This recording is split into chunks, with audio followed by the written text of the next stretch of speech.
Beatrice Pemberton had not been to the attic in 42 years of marriage. Lawrence had his reasons for that, or so she had always assumed, the way she had always assumed there were reasons for the things Lawrence did that she did not fully understand. He was a genius, after all. Geniuses required certain privacies. The world had told her this so many times, and in so many ways that she had stopped questioning it the way you stop questioning the weather. He had been in the ground for 3 weeks when she finally climbed the stairs. She was not looking for anything in particular. She was a former librarian, and she was doing what librarians do when faced with an unorganized collection. She was taking inventory, tax records, award citations, photographs from decades of industry events in which Lawrence stood at the center of every frame with the easy confidence of a man accustomed to being looked at. She pulled back the wool rug in the northwest corner because one edge had caught on something, and the floorboard beneath it shifted under her hand. The safe was below it, small and mechanical, dusty, in the way of something that has not been touched in a very long time but has been remembered. She tried his birthday, his date of birth, their wedding anniversary. Nothing. Then she tried the date Pemberton Energy had gone public, the number Lawrence had called the most important day of his life, the day the empire became real. The safe opened. Inside, wrapped in dark velvet with the care of someone preserving something precious, was a document. She unfolded it under the attic's single light. The header read in clean technical type, Finchley Solid State Cell, drawing number 1. October 17th, 1982. In the lower right corner was a signature she did not recognize, Arthur Finchley. Beside it, a witness signature and the ink stamp of the Applied Physics Laboratory at the University of Northern California. 14 months before Lawrence filed his patent. She turned to the next page. 3 laboratory notebooks, covers worn to softness, pages dense with equations and observations, and the particular handwriting of a man working through something he loved. Every page carried the same name in the upper corner, Arthur Finchley. At the bottom of the safe was an envelope, the paper gone amber with age. The letter inside was 2 pages, the handwriting unsteady, in the way of someone writing under great pressure or great grief or both. Lawrence, it began, I know what you intend to do. If you do it, understand that my notebooks still exist. One day someone will open them, and when they do, the world will know what you are. You are not a genius. You are a thief. Signed, Arthur. Beatrice sat on the attic floor with the letter in her hands, and the dust around her, and 42 years of a life she had believed in, completely settling into a shape she did not recognize. The man she had loved, the man she had admired, the man whose name was on a $4 billion company and on hospital wings and on the lips of every person who had ever told her how fortunate she was to be married to him. He had not invented anything. He had stolen everything. The Pemberton safe. Lawrence Pemberton's obituary had run in 11 national publications. Beatrice had read all of them. She had sat at the kitchen table on the mornings they appeared and read each one with the careful attention she had brought to everything she read in 35 years as a librarian, which meant she read for accuracy and for what was absent as much as for what was present. The obituaries described a visionary, a pioneer, a man who had transformed the energy industry with a single invention and had spent the subsequent 4 decades building that invention into something that powered hospitals and spacecraft and the devices in the pockets of 2 billion people. They described Lawrence Pemberton as a self-made genius. Beatrice had read that phrase in 7 of the 11 obituaries and had thought each time that it was the kind of phrase that sounded like information but was actually an absence of it. Self-made. Made by himself, from nothing, from pure intelligence, from the particular quality of mind that certain men are said to possess, and that the world agrees to stop questioning once it has made them rich enough. She set the last obituary down and looked at the flowers.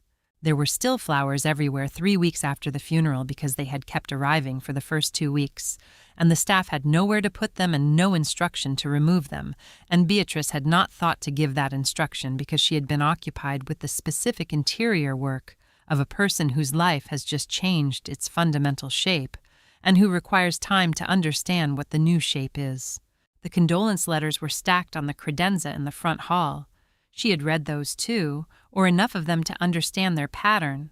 They were letters to the widow of Lawrence Pemberton, which meant they were letters about Lawrence Pemberton, which meant they were in their way additional obituaries.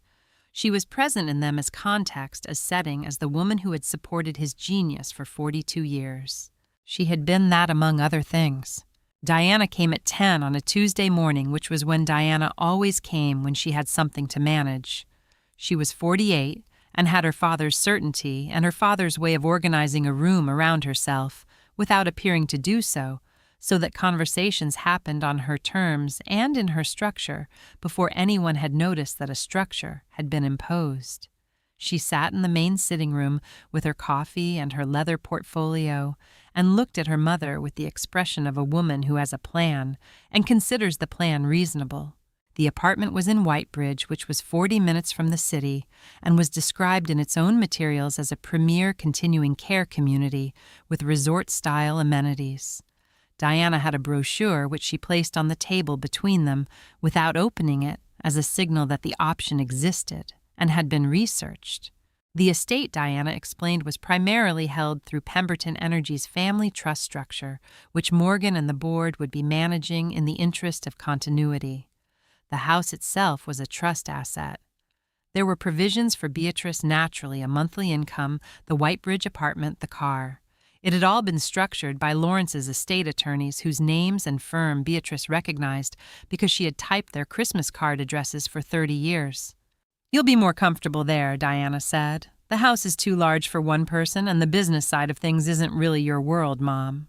Beatrice looked at her daughter. She had a habit developed over 35 years of reference work of listening to what people said while simultaneously noting what they assumed. Diana was assuming that her mother's world was small, which was a reasonable assumption based on the evidence available to Diana, who had grown up watching her mother arrange dinner parties and attend industry events and stand beside Lawrence in photographs with the pleasant composure of a woman who understood that her function in those images was to be pleasant and composed.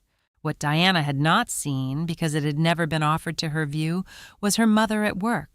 A research librarian at a university does not simply file books. She builds systems for organizing knowledge. She learns to read the difference between a primary source and a derivative one.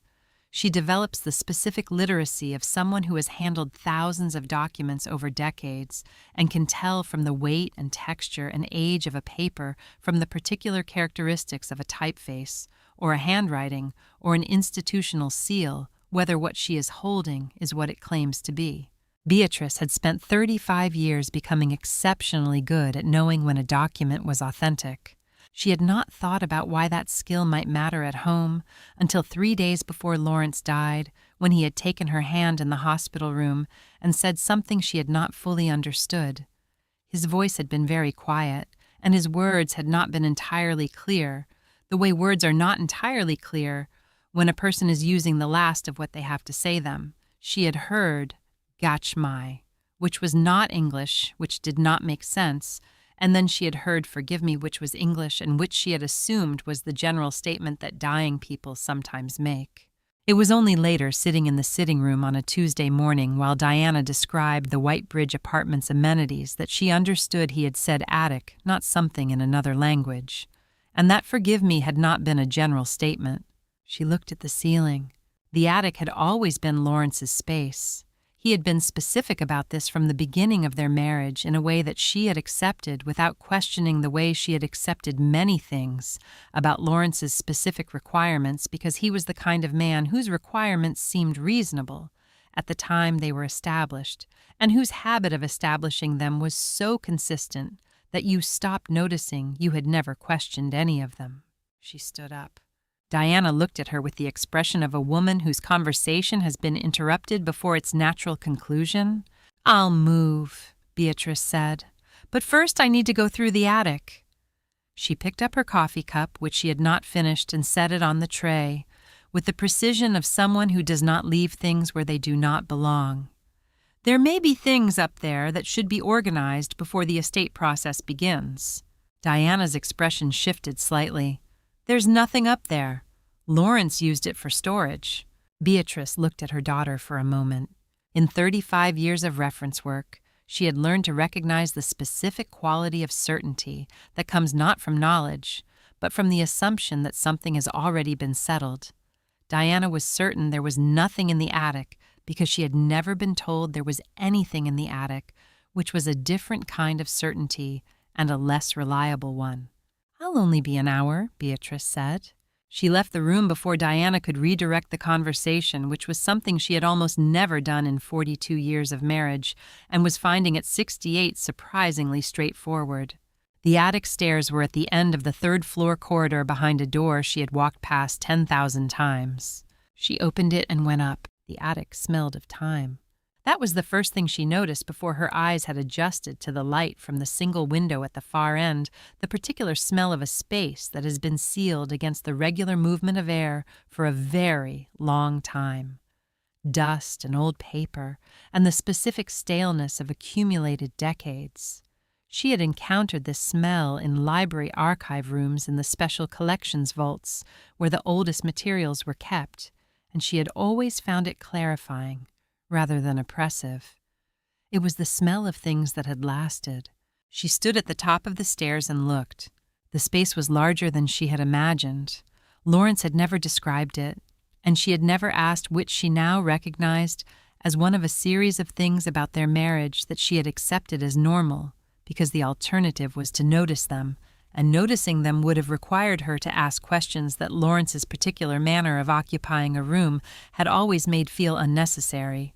There were trunks against the east wall, the good leather kind that had been fashionable in a certain decade. Filing boxes stacked in organized columns, each one labeled in Lawrence's handwriting with years and categories. Award citations she could see from here, conference materials, early company records. The archived history of a life that the world had understood as the life of a genius, organized with the neat self-consciousness of a man who expected his papers to matter to historians. She went to the trunks first and worked systematically the way she had always worked, opening and reviewing and closing noting contents without removing them unless something required closer examination.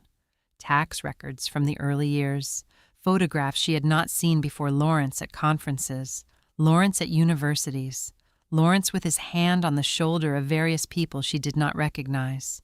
She put those aside to look at later. She was moving toward the second column of boxes when her foot caught on the edge of the wool rug in the northwest corner, and she looked down. The rug had shifted. One corner had folded back on itself, and beneath it the floorboard was not flush with its neighbors. A gap, slight but visible along one edge.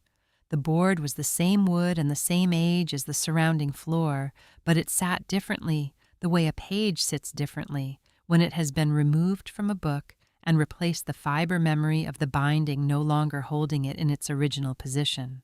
She crouched down, which required more care than it once had, and pressed the board with both hands. It moved.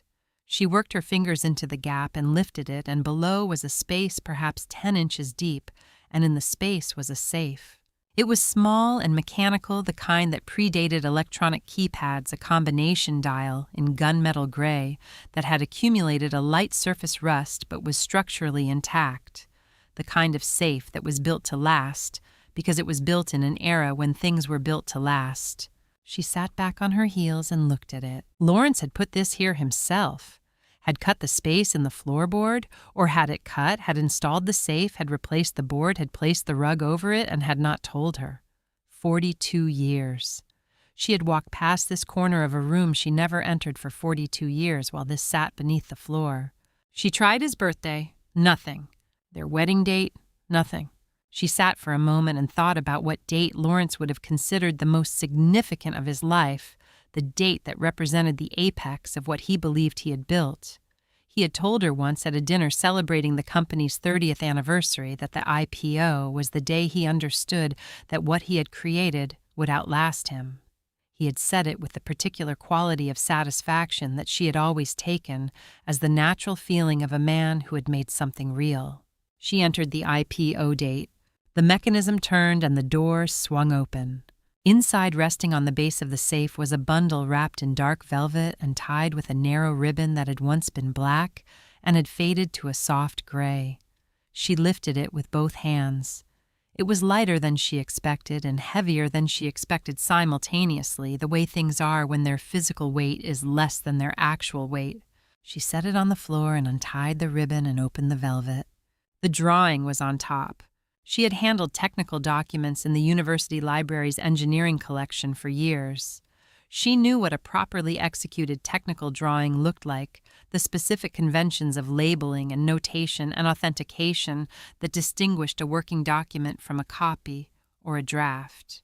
This was a primary document. She could see it in the paper weight, the ink quality, the institutional stamp. Finchley Solid State Cell Drawing Number 1, October 17, 1982. Arthur Finchley. The signature was in the lower right corner, executed with the particular deliberateness of someone signing something they intended to last. Beside it, a witness signature she could not read clearly, and the ink stamp of the Applied Physics Laboratory at the University of Northern California, the date pressed into the paper rather than printed on it, permanent in the way that institutional seals are designed to be permanent. She turned the drawing over and looked at the back. Nothing. She turned it face up again and looked at the date. October 17, 1982. Lawrence had filed his patent in December of 1983. She knew this because the patent filing date was part of the company's founding mythology, the date that appeared in every corporate history and every profile and every obituary she had read over the past 3 weeks. 14 months? She set the drawing down with the care of someone setting down something irreplaceable and picked up the notebooks. There were 3 bound in leather that had gone soft with age, each one filled from cover to cover in a handwriting she did not recognize. Small, precise, the handwriting of someone accustomed to fitting a great deal of information into a limited space. Equations she could not follow. Diagrams she recognized as related to the drawing. Dates running from March through December of 1982, a complete chronological record of a process of discovery. The failures were there, the dead ends, the revisions, the incremental progress of a mind working through a problem with patience and rigor. Every page carried a name in the upper corner, Arthur Finchley. She put the notebooks down and picked up the envelope. The paper had gone the color of old ivory. The flap had been sealed and then at some point carefully opened the seal, separated with something thin and precise, a letter opener or a blade, so that the envelope could be closed again without appearing to have been opened. Lawrence had read this letter. He had read it, and he had put it back in the envelope, and he had placed it in the safe, and he had sealed the floor above it, and he had built a $4 billion company on top of it. She unfolded the pages. The handwriting was different from the notebook's looser, the handwriting of someone writing under pressure rather than documenting with precision. 2 pages, the second page only half filled the signature at the bottom, followed by a date. She read it slowly. Lawrence had been Arthur's research assistant. That was how it began, with a fact so ordinary she read past it at first. Arthur had trusted him, had given him access to the laboratory, to the notebooks, to the process as it developed, because trust of that kind was natural between a senior researcher and the assistant he had chosen and trained. Lawrence had been present for every stage of the discovery. He had understood perhaps better than anyone else what Arthur had created and what it was worth. The letter did not describe what Lawrence had done in detail, because Arthur had apparently believed Lawrence already knew what he had done. It was not an account of the theft. It was a letter from a man who had learned he was about to lose everything and who wanted the person responsible to know that the record existed. "My notebooks still exist," Arthur had written. "The drawing still exists. One day someone will open them, and when they do, the world will know what you are. You are not a genius. You are a thief." Beatrice read the last line and then read it again. She folded the letter along its existing creases and returned it to the envelope with the same careful movements she had used when handling damaged materials in the archive. You handle damaged things with care, not because they are beyond harm, but because they have already been harmed enough. She sat on the attic floor with the velvet bundle in her lap and the dust around her and the afternoon light coming through the single window, and she thought about 42 years. The dinners, the industry events, the photographs, The 11 obituaries and the condolence letters stacked in the front hall, and Diana sitting in the downstairs parlor with her brochure for the White Bridge Continuing Care Community. She thought about Lawrence in the hospital room, his hand in hers, his voice barely there. "Attic, forgive me." He had not destroyed the evidence. He had kept it in a safe beneath the floor of a room he had not permitted her to enter for 42 years. She turned this over in her mind with the same systematic attention she brought to any document whose provenance required examination. Not guilt. She did not think it was guilt that had made him keep it. A man who kept a theft's evidence in a safe did not keep it because he regretted the theft. He kept it because he could not bring himself to destroy the proof of what he had taken. Because the proof was the only acknowledgement, however private, that there had been something worth taking, that the genius had been real, even if it had not been his. She looked at the drawing. Arthur Finchley, October 17th, 1982. She said the name aloud quietly in the empty attic. Then she gathered the documents and went downstairs to find out who he was.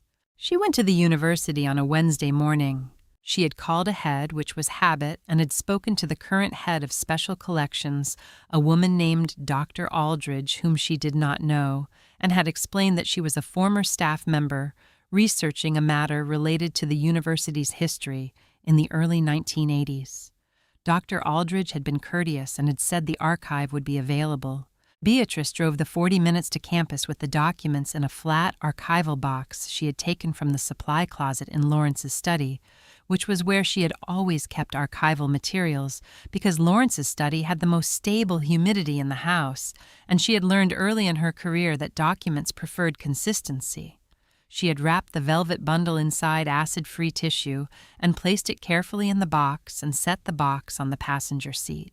She had not told Diana where she was going. The campus looked as it always had, which was both comforting and disorienting in the way that returning to a place you have been absent from for some years is always slightly disorienting.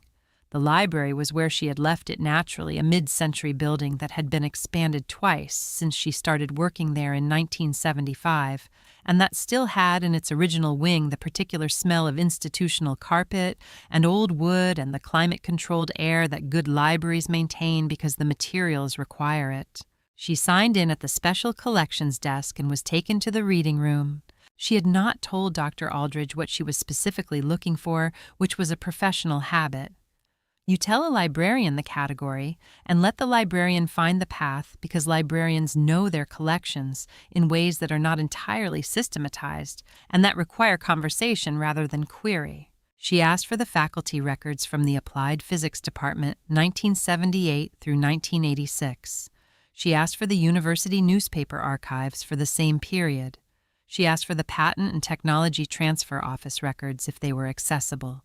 She waited while these were retrieved, sitting at a long table with her archival box in front of her, and she looked at the room she had helped to design 30 years ago. The arrangement of the tables, the lighting over the reading stations, the small signs she had written herself that explained the handling protocols for fragile materials. Some of them were still there. The lamination had yellowed slightly. The records came in 4 boxes. She started with the faculty files. Arthur Finchley appeared in the 1978 hiring records, appointed as assistant professor of applied physics at the age of 37 with a doctorate from MIT and a previous position at a national laboratory whose name she recognized. The hire had been described in the department chair's memo as an exceptional appointment, a researcher whose work in solid-state materials had already attracted attention from the energy industry. There were annual review records through 1983, each one noting with increasing enthusiasm the progress of his research into solid-state battery technology. The 1983 review described a breakthrough that the department chair considered potentially significant enough to warrant a university patent application. The 1984 records were different. There was a gap where the annual review would have been, and in its place a series of administrative documents. A complaint filed with the University Research Integrity Office, an investigation record, a finding. She read the finding carefully, The investigation had concluded that Dr. Finchley had misappropriated approximately $200,000 from a federal research grant over a period of 2 years. The evidence presented included financial records and testimony from a research associate named Lawrence Pemberton, who had reported the discrepancy after, as the document described it, becoming aware of irregularities in the laboratory accounts. Testimony from a research associate. She had known Lawrence was young when he filed the patent. The company's history described him as a 26-year-old entrepreneur who had developed a revolutionary technology while working independently. She had never had reason to look more closely at what independently meant in that sentence. He had been Arthur's research assistant. She sat with this for a moment. In the reading room of the library where she had worked for 35 years, she sat and held the administrative finding in both hands and understood the architecture of what Lawrence had done. The theft of the notebooks and the drawings was one crime. The false testimony that had sent Arthur to prison was another. And the 26-year-old who had done both of these things had then walked into her library, and had met a quiet librarian and had married her, and had spent 42 years being celebrated as a genius, while the man he had destroyed served 25 years in a federal penitentiary. She found the newspaper archive next. The university paper had covered the case in 3 issues. She read all 3. The second issue had a photograph of Lawrence that she had seen before, a photograph from the early years of the company that had been used many times over the decades in profiles and retrospectives. In this context, below the headline that described Arthur's conviction, the photograph had a different quality. Lawrence was 27 years old, and he was looking at the camera with the easy confidence of a man who has recently gotten away with something and is beginning to understand the full dimensions of what that means. The quote was in the 3rd paragraph. "It is deeply painful to see a talented colleague fall in this way. I had the highest regard for Dr. Finchley's scientific mind, and I can only say that I hope justice has been properly served." She read it twice. She thought about the word colleague. She thought about Arthur Finchley in his laboratory in 1982, working through the problem of solid-state battery technology with the patience and rigor that the notebooks documented so completely, trusting the young assistant who sat across the room and watched and learned and understood exactly what was being created and what it would be worth. She returned the newspaper archive and requested one additional record: the Patent and Technology Transfer Office files for the period 1982 through 1984. The filing was there. Lawrence had submitted his patent application in December of 1983. The application described the invention in language that she could not fully evaluate technically, but that bore in its structure and approach a clear relationship to the drawing she had in the archival box beside her. The application listed Lawrence Pemberton as sole inventor. She looked at the date of application. December 1983. The drawing in her box was dated October 1982. 14 months. Arthur had created something and Lawrence had taken it and had waited 14 months before filing, presumably, to create sufficient distance that the connection would not be immediately obvious. It was the patience of someone who understood that the difference between a theft discovered immediately and a theft discovered later was often simply time. She packed the archive box and thanked Dr. Aldridge and went to find the person she had noticed when she first arrived, a woman she recognized from years ago sitting at the periodicals desk with the settled quality of someone who has worked in the same place for a very long time. Her name was Ruth Carey, and she had been at the university library for 38 years, and she and Beatrice had been colleagues for most of the time Beatrice had worked there. They had not been close, but they had been the kind of colleagues who know each other well enough that trust is implicit. Ruth looked at her when she approached and said her name with the warmth of old familiarity, and then looked at her face more carefully, and the warmth shifted into something more attentive. They sat in the small staff room off the periodicals section with tea that Ruth made, without asking whether she wanted it, because Ruth was the kind of person who understood that some conversations required something to hold. Ruth said, "Bea, how are you actually?" It was not quite a question. Beatrice set her cup down. "Did you know," she said, "that Lawrence was a research assistant here in the early 1980s, before the company?" Ruth was quiet for a moment in a way that was not the quiet of someone who did not know, but the quiet of someone deciding what to do with what they knew. "I had heard something," she said carefully. "Nothing I could say I knew directly." "Arthur Finchley," Beatrice said. Ruth looked at her hands. "There were people who wondered," she said finally, "at the time. But Lawrence had already filed the patent, and Arthur was in prison, and there was nothing, no evidence, and Lawrence was becoming successful very quickly. People stopped wondering." She looked up. "Bikur," she said, "there is something I should probably tell you. I don't know if it means anything." She paused. "There is a man who comes to the campus every year on the same date. He sits in the reading room for an hour, and he looks at the faculty records from 1984. He has been doing this for as long as I can remember." She paused again. "He always signs in as a visitor. His name is Jasper Quince. He's a retired attorney." Beatrice looked at her. "He was here last month," Ruth said. "He left his card at the desk. I kept it because I didn't know why, but I thought I should." She reached into her desk drawer and placed a small card on the table between them. Beatrice looked at the card, then she put it in her coat pocket beside the archival box. The date Jasper Quince came every year, Ruth had said, was October 17th. The date on Arthur Finchley's drawing. Jasper Quince lived in a ground-floor apartment in a building that had been constructed in the 1960s and maintained with the kind of care that keeps something functional without making it new. The lobby had indoor plants that someone tended consistently, an elevator that worked, and carpet that had been replaced within the past decade. It was the apartment of a man who had ordered his life around what was necessary and had stopped requiring more than that. He opened the door before she knocked, which meant he had been watching for her, which meant the call she had made that morning had mattered to him in a way he had not been able to set aside. He was 72 and looked it, which is to say he looked like a man who had carried something heavy for a long time and had not put it down.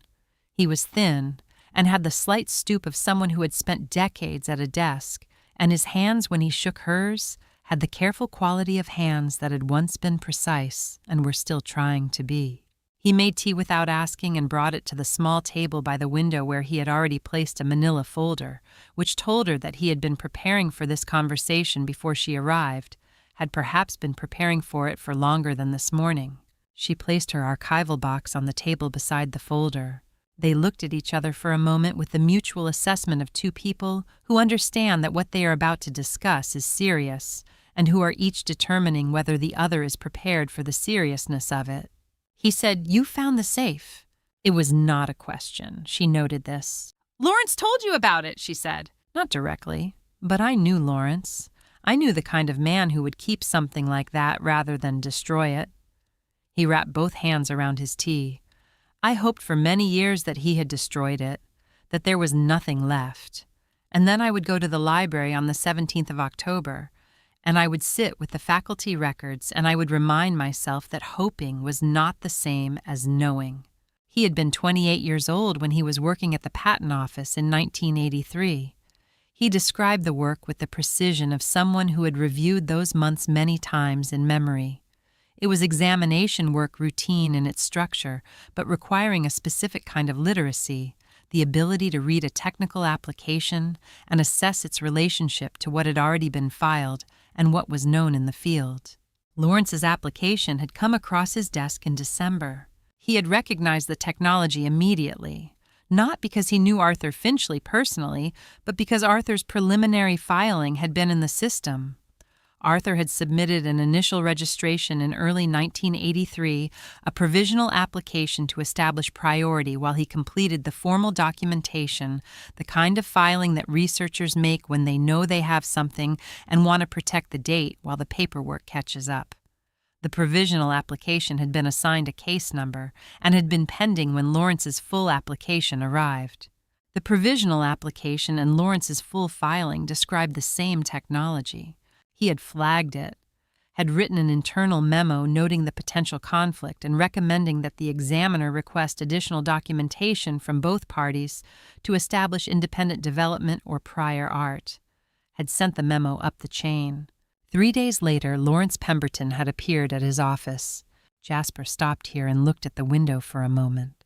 He said Lawrence had been very pleasant, had not made threats, had explained in the reasonable tone of a man discussing a straightforward matter that the provisional filing was from a former research associate who had made certain claims that were being addressed through other channels, that there would shortly be a legal resolution that would clarify the situation, and that the examiner's memo, while understandable, was premature and would likely cause unnecessary complication for a process that was already being managed. He had left an envelope on the desk.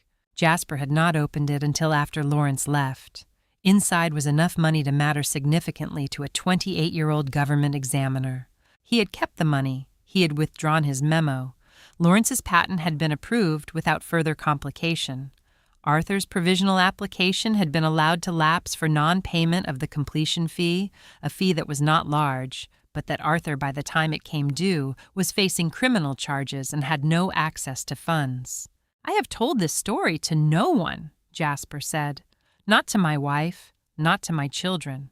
I told it once to a priest 20 years ago in confession, and he told me that acknowledgement of sin was the beginning of repair, and I told him that I did not see how repair was possible, and he did not have an answer for that." He opened the manila folder. Inside were 2 documents. She recognized the format of the first immediately, a patent application cover sheet from the early 1980s, the government printing of that period. The applicant name on the top line was Arthur Finchley. The technology description matched at the level she could assess it, the drawing from the safe. The date was February 1983. The second document was Lawrence's approved patent, December 1983. She placed both documents on the table beside the drawing from the safe and the archival photographs she had made of the notebook pages at the university. She arranged them in chronological order, which was the correct order, the order that told the story accurately. October 1982. Arthur's drawing signed and witnessed and stamped. February 1983. Arthur's provisional patent application. December 1983. Lawrence's approved patent sole inventor. 1984. Arthur's criminal trial. Lawrence's testimony. Arthur's conviction. 1998. Arthur's death in federal custody. She looked at the sequence and felt what she always felt when a finding came clear. Not satisfaction exactly, more the specific sensation of a truth that has been waiting to be correctly organized, finally sitting in its proper order. She had felt it hundreds of times over 35 years, locating a primary source, establishing a provenance, resolving a question that had been open. This was that feeling, and it was also the worst feeling she had ever had. "You've held this for 40 years, she said. "I have," he said. "I am not asking you to understand that or to forgive it. I'm telling you because you came here and because you deserve to know the complete picture, and because I am 72 years old and I am tired of October the 17th. He looked at the documents on the table. "What will you do?" he said. It was not quite a challenge. It was the question of a man who wanted to know if what he was watching was the beginning of something or simply the end of his own private accounting. She looked at the chronological sequence on the table. At Arthur's name appearing 4 times in 4 different documents in 4 different years in 4 different kinds of disappearance. The drawing, the application, the trial record, the death record. "There is a man whose entire life's work was attributed to someone else," she said. "And then he was imprisoned for 40 years on false testimony from the person who stole it. And then he died." She folded her hands on the table in front of her. "The question of what I will do is secondary," she said. "The question is, what is owed?" Jasper looked at her for a long moment. "Arthur had a wife," he said quietly. "Eleanor. They had been married 3 years when he was arrested. She stood by him through the trial.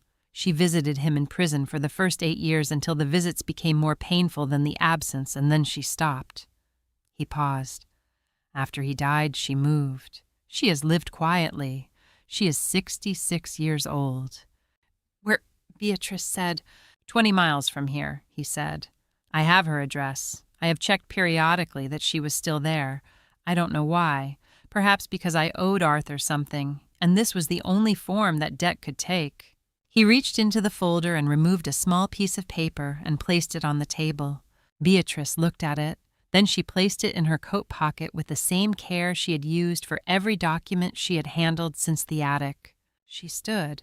"Will you help me?" she said, formally, as a witness to what you saw in 1983. Jasper Quince looked at the folder on the table at 40 years of a thing he had not been able to put down and had not been able to carry properly. "Yes," he said, "I will." Eleanor Finchley lived on the 4th floor of a building on Clement Street, where the elevator worked on most days, and the stairwell smelled of other people's cooking and the particular accumulated life of a building where everyone has lived for a long time and knows each other by sound rather than name. Beatrice had called ahead, which she had almost not done, because she had not known how to explain on the telephone what she needed to explain.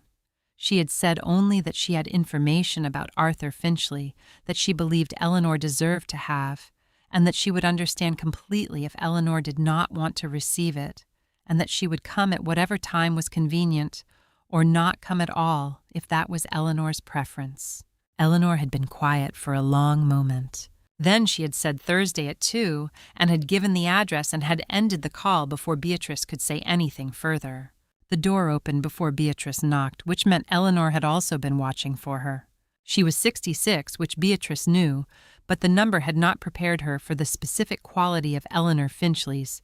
66 years, the way they were visible not as age exactly, but as weight. The weight of a person who has carried a particular thing for a very long time and whose body has organized itself around the carrying. She was smaller than Beatrice had pictured, with dark hair gone entirely gray, and the careful posture of someone who has learned to take up only the space she absolutely needs. She looked at Beatrice with the assessment of someone who has had 40 years to think about what it would mean if this moment ever came, and who is now determining whether the moment is actually what she thought it would be. She stepped back from the door. The apartment was 1 bedroom and a sitting room with a kitchen along one wall clean, and ordered with the thoroughness of someone for whom order is not aesthetic preference, but necessary structure. The furniture was old and good, the kind that had been purchased when the purchasing of it represented a significant decision, and had been maintained since with the attention that significant decisions deserve. On the wall above the small sofa was a single photograph. Arthur Finchley was perhaps 35 in the photograph, standing in a laboratory that Beatrice recognized from the university's archives, in a white coat with his hands in his pockets, an expression that she could only describe as being completely present, the expression of someone doing exactly what they are supposed to be doing in exactly the place they are supposed to be doing it. Eleanor saw her looking. "He loved that laboratory," Eleanor said. She said it without particular inflection, a fact that had been true and was still true and would remain true regardless of everything else. "He used to say the problems were always cleaner in the lab than anywhere else. Everything else in life was complicated. But in the lab, either the experiment worked or it didn't." She put the kettle on without asking. They sat at the small table by the window while the kettle heated, and Beatrice placed the archival box on the table between them and did not open it yet because there is an order to things, and the order matters. She said, "I was married to Lawrence Pemberton for 42 years. Eleanor looked at her. She said it without softening it because Eleanor Finchley had spent 40 years with the unsoftened version of this story and deserved to receive its correction in the same register. She opened the archival box and removed the drawing and placed it on the table. She said, "Your husband did not steal anything. My husband did."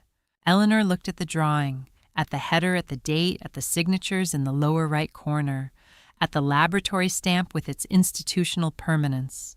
She looked at the document the way Beatrice had looked at it in the attic, with the attention of someone whose mind is running very fast through the implications of what they are seeing, while the rest of them remains very still. Her hand moved toward the drawing and then stopped just short of the surface, the instinct to touch it, and the understanding that it was fragile, existing simultaneously.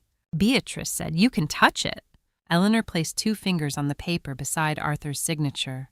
She did not trace the letters. She simply rested her fingers there on the paper he had touched in October of 1982, and she looked at his name in his handwriting, and she did not speak for a long time. The kettle began to sound. Eleanor did not move. The kettle finished its noise and the room was quiet again, and Eleanor was still looking at the drawing with her fingers resting beside her husband's name, and Beatrice sat across from her and understood that some moments require only witness and not intervention. When Eleanor finally spoke, her voice was level in the specific way of someone who has been practicing being level for 40 years and for whom levelness is a discipline rather than a natural state. She said, "He told me he didn't do it. From the beginning, every visit, every letter, he said, 'I did not steal that money, Eleanor. I need you to believe me.'" She moved her fingers from the drawing. "I believed him," she said, "for a long time. And then I stopped being able to hold both things at once, believing him and watching him in that place and knowing he would never come out. I stopped visiting because I couldn't keep believing and keep watching at the same time, and I chose to stop watching." She paused. "I don't know if that was the right thing. I have never known." Beatrice thought about 40 years of not knowing. She thought about Eleanor telling herself a story about Arthur, a story that began, "I believe you," and ended, "I could not keep coming and living inside that story in this small apartment on Clement Street for 4 decades. She said, "He was right. He didn't take anything. Lawrence created a false financial record. He was the only witness at trial. He testified that he had discovered the discrepancy. The money was never missing. It was fabricated." Eleanor looked at the wall where Arthur's photograph hung. Beatrice reached into the archival box and removed the notebooks one at a time and placed them on the table. 3 notebooks. Arthur's name in the upper corner of every page, his handwriting running through the months of 1982, the careful documentation of a discovery that the world had since attributed to someone else. Eleanor looked at them. She did not open them yet. Then Beatrice placed the letter from the safe on the table. Arthur's letter to Lawrence, written in 1984, the handwriting unsteady, with whatever combination of pressure and grief had governed his hand when he wrote it. Eleanor read it. She read it slowly, which was the only pace appropriate for a document that contained in 2 pages the entirety of what her husband had known and had tried to put on record before the possibility of putting anything on record was taken from him. When she finished, she folded it along its creases and held it in her hands. She said, "He knew what Lawrence had done, even before the trial." "Yes," Beatrice said. Eleanor set the letter down carefully. "I don't want revenge," she said. "I want you to know that. I have had 40 years to want revenge, and I discovered quite early that wanting it didn't help anything." She looked at the drawing on the table at Arthur's signature. "I want people to know he wasn't a criminal. That is the only thing I have ever wanted from any of this. Just that people know." Beatrice reached across the table and placed her hand over Eleanor's. She said, "That is exactly what we are going to do, not for money, not for what it costs them, because the record is wrong and the record should be correct. That is what we are going to do." Eleanor looked at her for a long moment. Then she stood with the deliberateness of someone who has made a decision and went to the small dresser against the wall and opened the top drawer and reached to the back of it and removed an envelope. She brought it to the table and set it down. It was the color of old paper, soft at the folds, addressed in handwriting that Beatrice recognized immediately because she had spent the past 2 weeks learning to recognize it. Arthur's hand precise and careful even in whatever circumstances he had been writing from. The postmark was 1998, the year he died. Eleanor said, "He sent this a week before. I knew what it probably was, and I couldn't." She sat down. "I put it in the drawer, and I have looked at it many times, and I have never been able to open it." She looked at Beatrice. "I think I can now," she said, "if you will stay." The Pemberton Energy Board met on the 3rd Thursday of every month in the conference room on the 14th floor of the company's headquarters, a room that Beatrice had entered twice in 42 years, both times as Lawrence's wife at ceremonial occasions, both times standing slightly to the side, in the way that the wives of important men learn to stand when the importance belongs to someone else. She arrived at 9:50 for a 10 o'clock meeting she had not been invited to. She had called Morgan the previous evening. She had not told him what she was bringing. She had said only that she needed to address the board before the meeting began, and that it was important, and that she was asking him as her son to allow it. There had been a long silence, and then he had said yes in the voice of someone who does not know what they are agreeing to, but who understands that the request carries a weight that cannot be dismissed. Jasper was in the lobby when she arrived. He was wearing a suit that had been good quality when it was new, and that still carried itself with the residual dignity of good tailoring, and he had the bearing of a man who has decided that something he should have done 40 years ago will be done today, and is at peace with the decision if not with its lateness. Dr. Helena Voss was already in the elevator when they reached it, a woman in her late 50s with the compact efficiency of someone accustomed to appearing in rooms where her presence would settle questions. She had examined the documents over 2 days the previous week and had produced a report of 31 pages that reached its conclusion in the first paragraph and spent the remaining 30 pages making that conclusion technically unassailable. Eleanor had not come. Beatrice had not asked her to.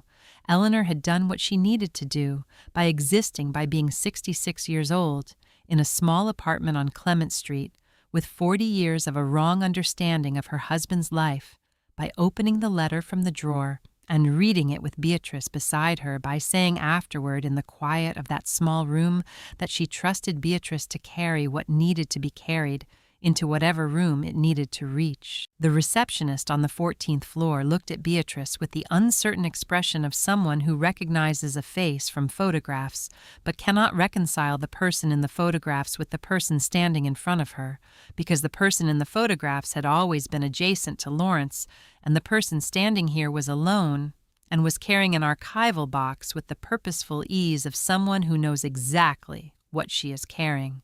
Beatrice gave her name. She said she was expected. The conference room had the specific quality of spaces designed to communicate authority glass on 2 sides, looking out over the city, a table long enough that the people at its far end were at a conversational distance that required effort, 14 chairs occupied by 14 people in the careful clothing of institutional power. Morgan was at the head. Diana was 2 seats to his right, which was the position she had arranged for herself on the board 3 years ago. The room looked at Beatrice when she entered. She had considered in the days of preparation what she would wear. She had decided on the same things she wore when she had worked at the university: dark trousers and a good blouse, and the cardigan that she had owned for 12 years, and that fit correctly. She was not performing anything, she was simply dressed. She set the archival box on the table. Morgan said her name and stood not because the situation called for it exactly, but because he was her son, and some things operate below the level of circumstance. Diana said, "Mom, this isn't the right time or place for—" "I'll be brief," Beatrice said. She opened the box. She had organized the contents in the order she intended to present them, which was the chronological order, because the chronological order was the truthful order, and the truthful order was the only one that worked. She placed the drawing first. She said, "This is a technical drawing dated October 17, 1982. It is titled Finchley Solid State Cell, Drawing Number 1. The signature in the lower right corner belongs to Arthur Finchley, a physicist at the University of Northern California, confirmed by the laboratory's institutional stamp. Dr. Voss." Helena Voss placed her report on the table beside the drawing, open to the relevant page, and said in the even tone of expert testimony, "I have examined this document using standard forensic methods, including ink dating paper composition analysis and institutional stamp verification. The document is consistent in all measurable characteristics with authentic production in October 1982. There is no evidence of alteration or retroactive creation." Beatrice placed the 3 notebooks beside the drawing. She said, "These are Arthur Finchley's laboratory notebooks covering March through December 1982. They document the complete development of the solid-state battery technology from initial concept through final formulation. Every page carries Dr. Finchley's name. Dr. Voss has verified their authenticity." She placed the letter from the safe. She said, "This is a letter written by Arthur Finchley to Lawrence Pemberton in 1984 after Arthur's conviction. It was found in a safe in the attic of the Pemberton estate. It had been there for 40 years. She looked at the room. 14 people were looking at the drawing and the notebooks and the letter with the quality of attention that descends on a room when it understands that something is happening that cannot be taken back. Diana said, "This is outrageous. These documents could have come from anywhere. Mom, I don't know what you think you're doing, but you are not qualified to walk in here and make accusations against Dad based on—" "Mr. Quince," Beatrice said. Jasper stepped forward. He said his name and his former position and the year he had worked at the patent office.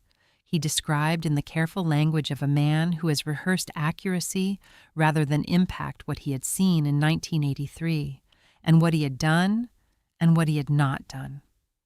He placed the copy of Arthur's provisional patent application on the table beside Lawrence's approved patent, both documents dated, both describing the same technology 14 months apart. He said, "I was paid to withdraw a memo that would have flagged the conflict. I withdrew it. I have lived with that for 40 years. I am providing this testimony now because it is the correct thing to do and because I am running out of time in which to do it."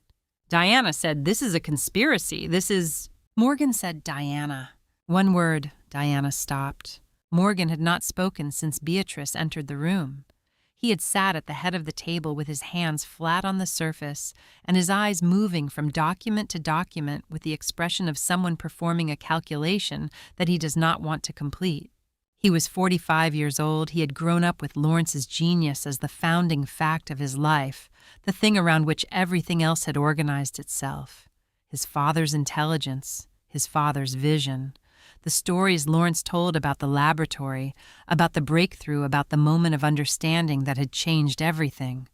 Morgan had heard these stories so many times that they had become structural part of the architecture of who he believed himself to be and where he came from. He stood up. The room went very quiet. He said, "Can I see the drawing?" It was not quite a question. Beatrice slid it across the table toward him. He picked it up with both hands. He looked at it the way she had looked at it in the attic, with the full attention of someone who understands that they are holding something that is going to require them to revise a great deal. He looked at the date. He looked at the signature. He looked at the institutional stamp. He put the drawing down and picked up Lawrence's patent application beside it, the one Jasper had brought, and he looked at the date on that. October 1982, December 1983. 14 months.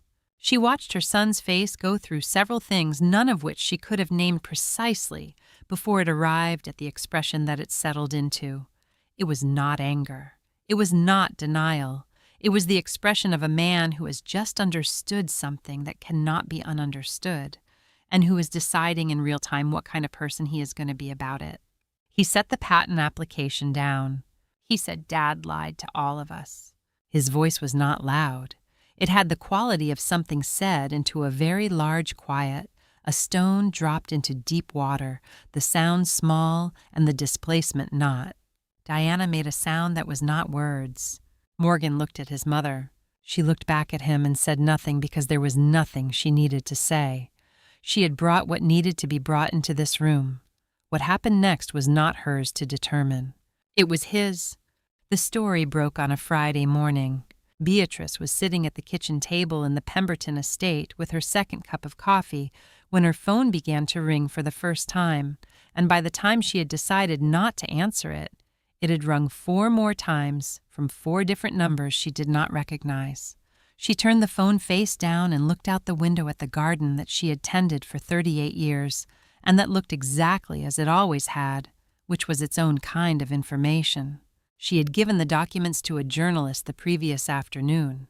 She had chosen carefully, which was how she did everything. The journalist was a woman named Prescott who had spent 15 years covering corporate accountability for a publication with the kind of institutional credibility that meant her work was read by the people who made decisions about investigations and regulatory responses.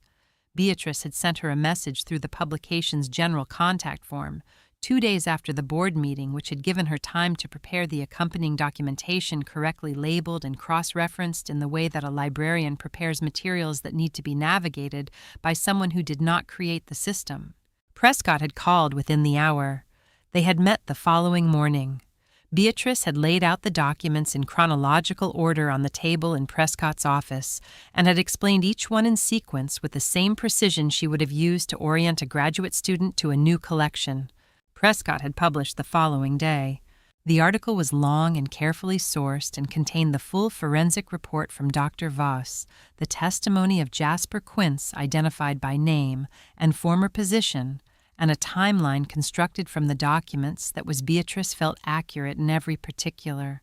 Prescott had also obtained the trial transcript from 1984, which was public record, and which contained Lawrence's testimony in his own words. The testimony of a 28-year-old man describing financial irregularities he claimed to have discovered testimony that the forensic evidence now established as fabricated. By noon, the article had been republished in 14 outlets. By evening, Pemberton Energy stock had fallen 31%. Beatrice sat with the phone face down and drank her coffee and watched the garden. Morgan called at 7 that evening, and she answered. He said he had read everything. He said he had been reading since the article published and had not stopped going through the documents she had sent him the morning after the board meeting, the copies she had made for him, specifically because she had known he would need them and had not wanted him to have to ask. He said he had called 2 people he trusted who were not connected to the company and had asked them to read the documents independently and tell him what they saw. He said they had told him what she had told the board. His voice had the quality she had heard in it, the boardroom, the quality of a man who has lost something very large and is determining in real time what the loss requires of him. She said, "What are you going to do?" He said, "The right thing, I think. I'm trying to figure out what that looks like." She said, "I know." He held a press conference the following morning. She watched it on the television in the sitting room, the room where Diana had told her about the Whitebridge apartments 3 weeks ago. And she watched her son stand in front of a room full of journalists and cameras with the particular stillness of someone who has decided to stop performing and is experiencing for the first time how much energy the performance had been consuming. He spoke for 12 minutes. He described what the documents showed. He said that the foundation of Pemberton Energy's intellectual property had been established through the misappropriation of another person's work, and that this was not a disputed interpretation of complex events, but a documented fact. He said that Arthur Finchley had developed the technology that the company had been built on, and that Arthur Finchley had spent 25 years in a federal penitentiary for a crime that Lawrence Pemberton's false testimony had created.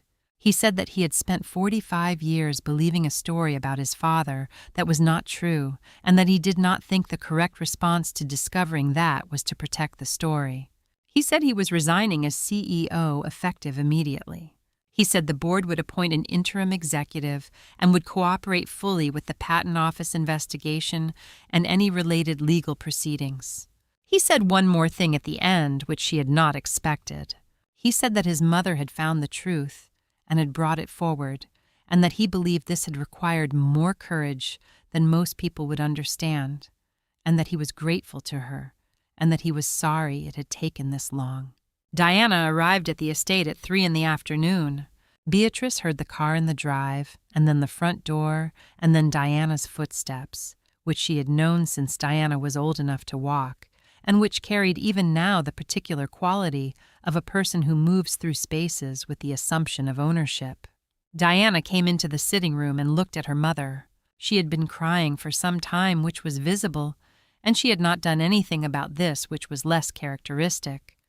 Diana had always managed her appearance with the same attention she brought to everything she considered important. The fact that she had not managed it now was its own kind of information. She said, "You destroyed everything." Beatrice looked at her daughter. At the 48 years of her, the specific person she had become, the person who had learned from Lawrence how to occupy a room and from the family's position how to understand her place in a hierarchy, and who had built her entire sense of herself on both of these inheritances. She said, "Your father destroyed it. He destroyed it in 1982 when he took Arthur Finchley's work. He destroyed it in 1984 when he testified falsely and put Arthur in prison. He destroyed it every year for 40 years while he built a company on what he had stolen. I found it. That is different." Diana said, "He was our father." "He was," Beatrice said. And he was also a man who did those things. Both of those things are true. They have always both been true. Diana looked at her with the expression of someone who has encountered a wall where they expected a door. Beatrice said, "I know this is destroying something you believed in. I know what that costs. I am not telling you it doesn't cost anything." She looked at her daughter steadily. "I am telling you that Arthur Finchley also had a family. He had a wife who visited him for 8 years, until she couldn't anymore, and who lived alone in a small apartment for 40 years believing her husband was a criminal. I met her. I sat in her apartment. I watched her touch her husband's signature on a drawing she had never known existed." Diana did not say anything. "Your father loved you," Beatrice said. "I believe that. He loved Morgan, and he loved you, and he loved me in the way he was capable of loving people. And he spent 40 years carrying something he couldn't put down and couldn't talk about, which is its own kind of damage." She paused. "But Eleanor Finchley spent 40 years too, and she didn't choose it." Diana sat down, not deliberately, not in the way of someone choosing to sit, but in the way of someone whose legs have made the decision for them. She sat on the edge of the sofa with her hands in her lap, and she looked at the floor, and she did not speak for a long time. Beatrice waited. Outside, the garden was doing what it did in November, going quiet, and internal, drawing its energy downward in the way of things that understand that some seasons require withdrawal rather than display. The phone rang. It was Jasper. His voice had the quality it had carried since the board meeting, the quality of a man who has set something down after 40 years and is still learning what it feels like to have empty hands. He said, "The preliminary ruling came through an hour ago." He said it in the measured tone of someone delivering information they have been waiting to deliver for a very long time and who wants to get it right. He said, "The Patent Office has made an initial determination. The 1983 patent is void. The intellectual property underlying Pemberton Energy's core technology is being returned to the estate of Arthur Finchley." The room was very quiet. Beatrice looked at the archival box on the table, which was empty now, because all of its contents were in the hands of the people and institutions that needed them. An empty archival box. She had started with a full safe beneath a floorboard, and she had ended with an empty box on a table, and between those two things was a truth that had been waiting for 40 years to be correctly filed. She said, "Thank you, Jasper." She ended the call. Diana was still sitting on the edge of the sofa looking at the floor, and Beatrice looked at her daughter and felt the complicated love of a mother for a child who has been built partly from a lie and who is now having to find out what she is made of without it. She said, "Eleanor Finchley is going to be all right." Diana did not respond. Beatrice said, "I think you will be too, eventually." She picked up the empty archival box and carried it to the study and put it away. The patent was formally amended on a Thursday in April. Beatrice learned of it through Jasper, who called at 8 in the morning with the particular quality of voice she had come to associate with him when he was delivering something he had waited a long time to deliver. The United States Patent and Trademark Office had completed its review. The 1983 patent was void. A corrected patent had been issued bearing the original priority date of October 17, 1982, and the name of the sole inventor, Arthur Finchley. She sat with this for a moment at the kitchen table in the estate, which was no longer the Pemberton estate, in the way it had been the Pemberton estate, because names are not permanent in the way that certain men believe they are. She sat with her coffee, and the morning light coming through the windows, and she thought about a man she had never met, who had worked in a laboratory 40 years ago with the patience and rigor that his notebooks documented so completely, and she thought about what it meant that his name was now on the thing he had made. She called Eleanor. Eleanor answered on the first ring, which meant she had been waiting, which meant Jasper had called her first, or she had already known from some other channel, because the world in which this was happening was smaller than it appeared. And Eleanor had more people paying attention to her situation now than at any previous point in the 40 years that situation had existed. Eleanor said, "I heard." Beatrice said, "How are you?" A pause. Then Eleanor said, "I feel like someone opened a window in a room that had been closed for a very long time." She paused again. I don't quite know what to do with the heir yet. The financial transfer took 3 additional months to complete because the amounts involved and the complexity of the intellectual property licensing structure required the kind of careful work that cannot be rushed without creating the errors that litigation exploits. Jasper oversaw the legal process with the focused attention of a man completing the work he had avoided 40 years ago, and Dr. Voss provided additional testimony as required, and Morgan cooperated fully with every aspect of the proceedings in the way of someone who has decided that cooperation is the only honest position available to him. Eleanor received $2.1 billion. Beatrice had been present when Eleanor was told the final number. They had been sitting in Eleanor's apartment on Clement Street, which Eleanor had not yet left, because she had not yet decided what leaving would mean, and the attorney had said the number in the careful tone of someone who has learned not to let large numbers sound like anything other than facts. Eleanor had looked at the wall where Arthur's photograph hung. She had looked at it for a long time. Then she had said, "I know what to do with it."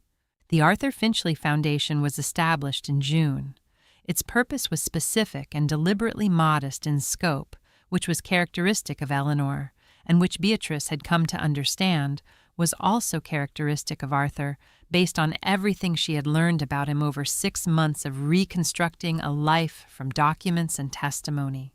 The foundation provided research funding for early career scientists in the physical sciences whose work showed genuine promise, but who lacked institutional support or financial backing. People like Arthur at 32 before anyone knew what he was working on. Eleanor had insisted on one additional provision. The Foundation's selection committee would include in perpetuity 1 working scientist and 1 librarian.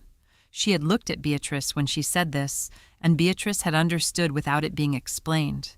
The library had been Beatrice's idea, or rather it had been the idea that was waiting for her, once the other things were resolved. The idea that had formed itself quietly in the background of the 6 months of legal process and public attention and the specific exhaustion of having done something large and consequential and now needing to find what came after. The university had been after some initial institutional hesitation that was understandable and that Morgan had helped to address fully cooperative. They had a building on the eastern edge of campus that had been scheduled for renovation, and they had a naming opportunity. And they had a growing awareness that the story of what had happened in their applied physics laboratory 40 years ago was part of their institutional history, and that the only dignified response to that history was to incorporate it honestly. The Arthur Finchley Memorial Library opened on a Friday morning in October. The date was not accidental. The building had been designed with the same principle Eleanor had applied to the foundation, and Beatrice had applied to 35 years of library work, which was that a space for knowledge should be organized around the needs of the people using it, rather than the preferences of the people funding it. There was natural light in every reading room. The reference collection was arranged for navigation rather than display. The special collections vault had a viewing room with proper archival lighting and a table large enough that 2 people could examine documents side by side. On the wall of the main reading room at eye level, in a frame that Beatrice had selected herself from a framer in the city who understood what the contents required, was the original drawing. Finchley Solid State Cell. Drawing number 1. October 17, 1982. Arthur Finchley, his signature in the lower right corner exactly as he had placed it, witnessed and stamped and permanent in the way of things that were made to be permanent.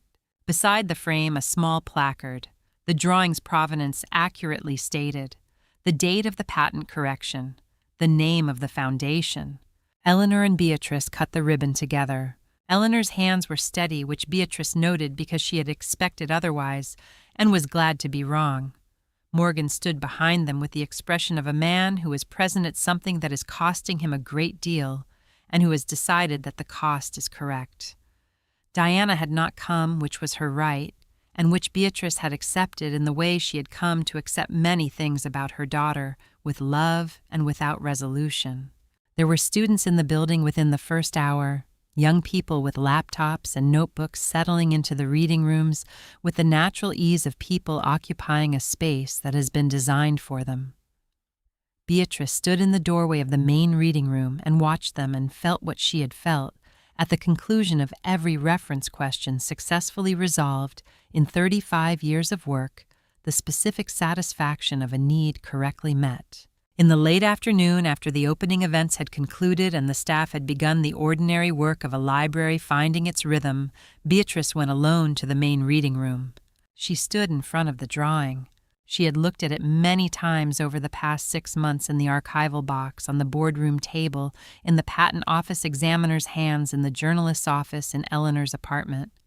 She had looked at it as evidence, as documentation, as the primary source from which everything else derived.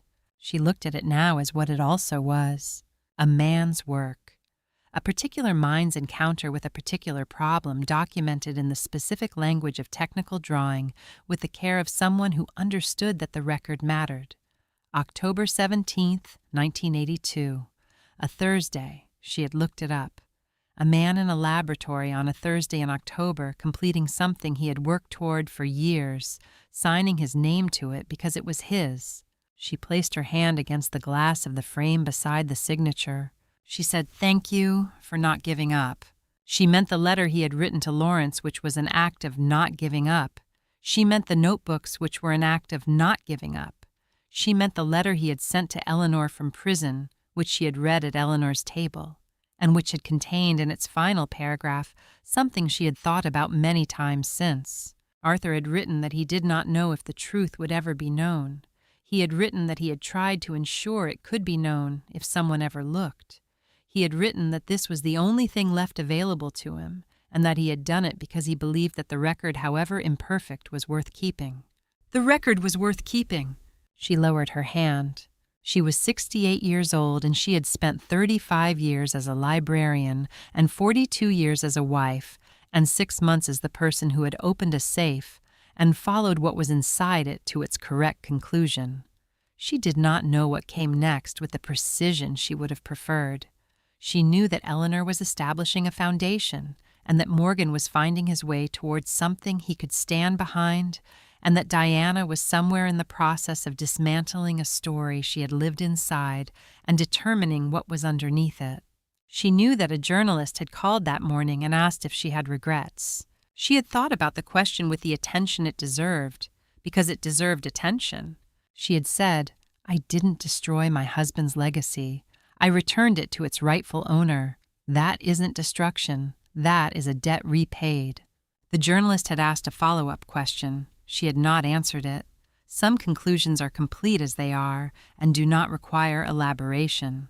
Outside the library windows, the October light was doing what October light does in Northern California, going gold and lateral in the late afternoon, the kind of light that makes everything it touches look like it has always been exactly where it is. Eleanor was on the bench outside the main entrance when Beatrice came through the doors. She had not left after the opening. She had found the bench and sat down, and she was sitting there now with the settled quality of someone who has arrived somewhere and is simply being there, which is different from waiting. Beatrice sat beside her. They did not speak immediately. The campus moved around them, students on their way to other places, the ordinary motion of an institution that continues regardless of what any particular day has meant to any particular people. Eleanor said quietly, "He would have loved this place." Beatrice said, "I know." They sat together in the October light and watched the students go in and out of the doors of the Arthur Finchley Memorial Library, and the afternoon went on around them in the way that afternoons go on, and the building stood where it stood with his name on it, which was where his name had always belonged. If you have stayed with Beatrice and Eleanor through everything that needed to be said, you already understand that this was never only a story about a stolen patent or a fallen empire or a safe beneath a floorboard. It was about what a record is for. It was about the specific courage of a man who knew he was losing everything and chose to document the truth anyway, for whoever might eventually look. It was about a woman who had spent 35 years learning to read documents correctly and who applied that skill at 68 to the most important document she would ever find. And it was about two women who had each lived inside the same lie from opposite sides, and who had found each other, and who had together done what neither could have done alone. If this is your first time with Widow's Legacy, there is more here waiting for you. And if you have been with us from the beginning, we will see you in the next one.